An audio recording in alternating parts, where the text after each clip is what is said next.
બારડોલી ખાતે સુરત તાપી જિલ્લા સહકારી દૂધ ઉત્પાદક સંઘ લિમિટેડ સુમલ ડેરી સુરતની 73મી વાર્ષિક સાધારણ સભા યોજાઈ હતી, જેમાં વર્ષ દરમિયાનની કામગીરી સંદર્ભે તેમજ આગામી કાર્યો અંગે વિગતવારની માહિતી આપવામાં આવી હતી.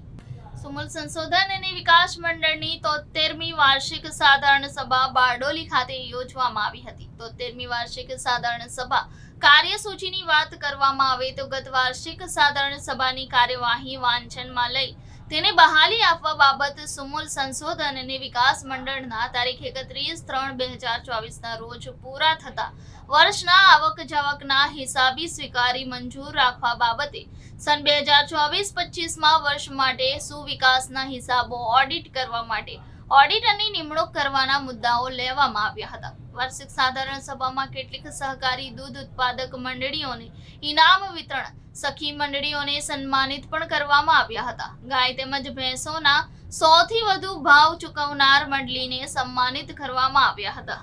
વાર્ષિક સાધારણ સભામાં સુમલ ડેરીના ચેરમેન માનસિંહ પટેલ, ઉપપ્રમુખ રાજેશભાઈ, જિલ્લા ખરીદ વેચાણ સંઘના રમણભાઈ, સાંસદ સભ્ય પ્રભુ વસાવા, ધારાસભ્ય મોહનભાઈ, જયરામભાઈ ગામિત, મોહનભાઈ કોંકણી, મુકેશ પટેલ, સુરત જિલ્લા પંચાયત ઉપપ્રમુખ રોહિતભાઈ, ડિરેક્ટર સિદ્ધાર્થ ચૌધરી, કાંતિભાઈ ગામિત, સુનિલભાઈ ગામિત, રીતેશ વસાવા, સહકારી દૂધ ઉત્પાદક મંડળીઓના પ્રમુખ, મંત્રી સહિત કમિટી સભ્યો ઉપસ્થિત રહ્યા હતા.